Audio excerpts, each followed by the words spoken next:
Welcome. Good afternoon. Good afternoon. Good afternoon. Good afternoon. Good evening, Porch family. It's late and, well, at least late into the day anyway for me. It's almost 3 p.m. and silence can be unnerving in some places because some places it is nighttime right now. And right now here, it's only almost about 3 o'clock. Anywho's, continuing into the unstable world, I'm Pavi G, and this is War Notes from the Front Porch. Today, shelter or lack thereof.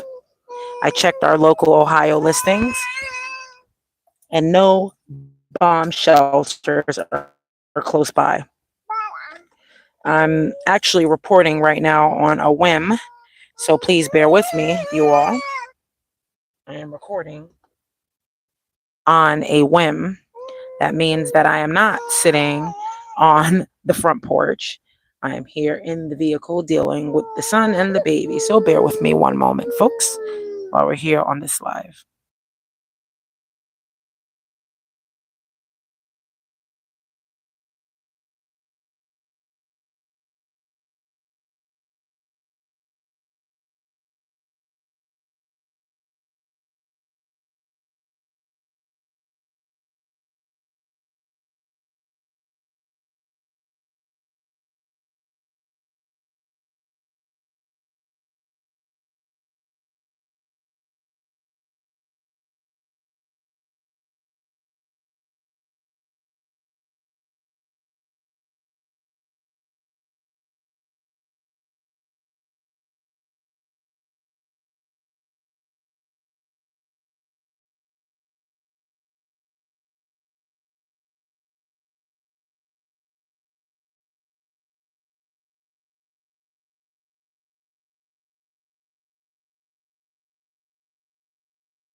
All right, folks, we are back in action with the information that I need to share with you all. That's why I'm doing this on a whim, because it is so important to share.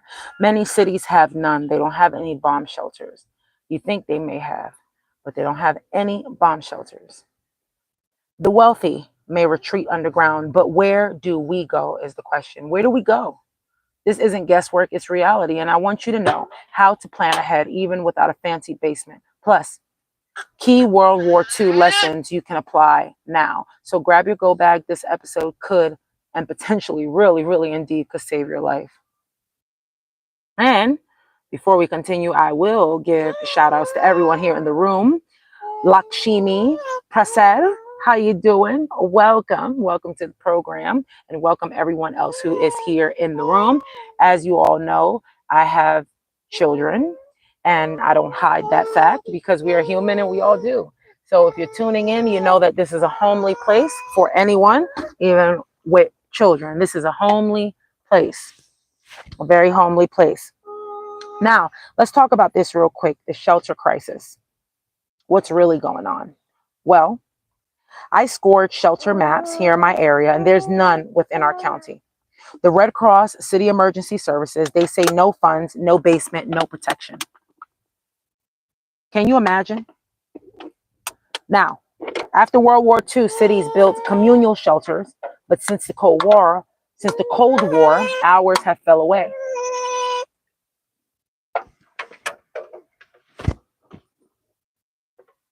Meanwhile, the wealthy have stocked private bunkers, gas masks, filtered air, weeks of food. That's a choice, but not a universal one. We know this.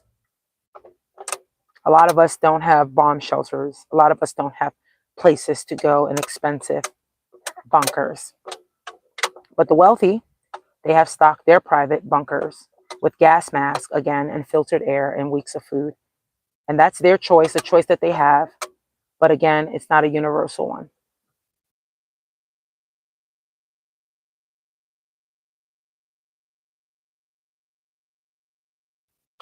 I shall continue in 2 minutes, and we shall talk about how to DIY shelter plan. Please grab your pen and paper.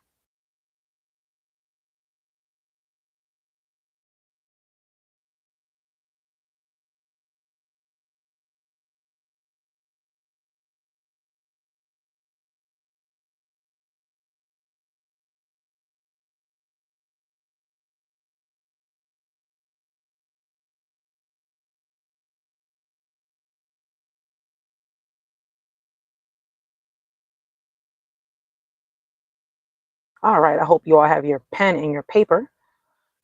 And we're going to talk shelter planning. Very important. That's why I gave you all that time as well. And it gave me some time too to tend to baby. Now, very important. Know your structure.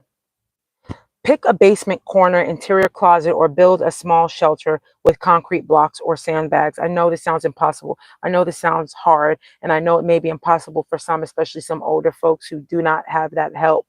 But I hope that you all have a basement.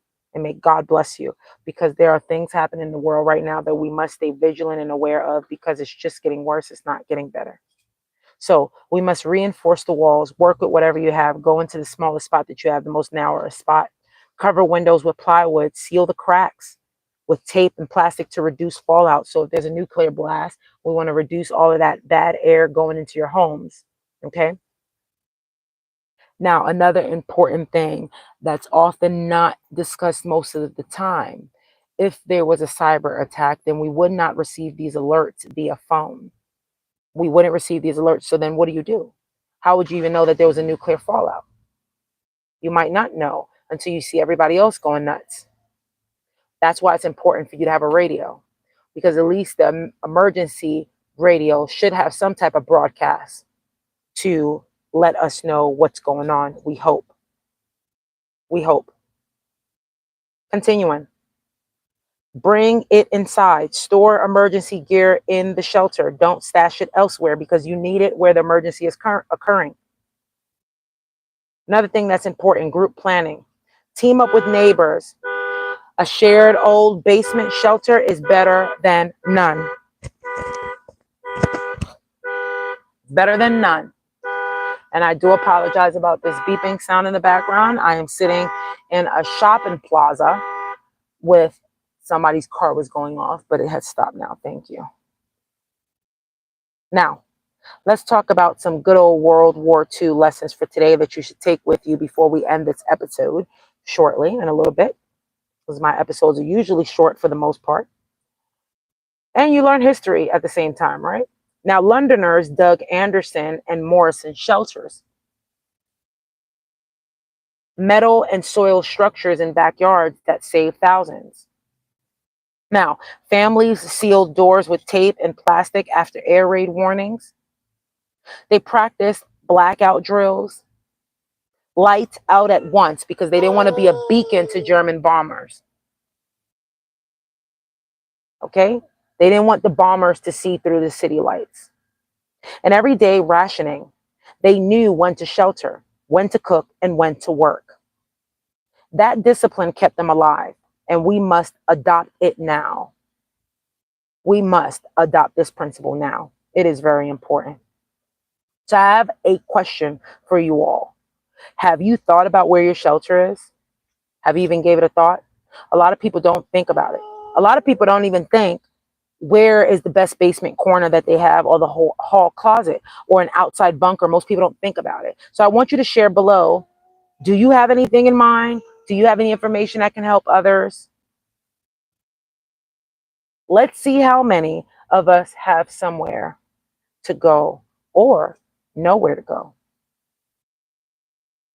Well, that's it for today's mid-afternoon, tonight's home front alert, I would say, because in some places it is nighttime.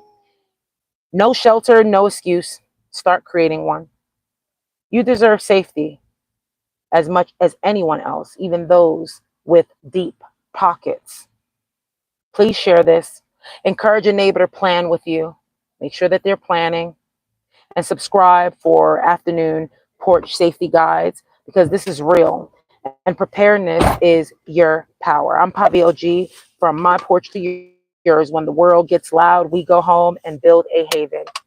Have a good afternoon. Stay safe and keep digging. See you on the next episode.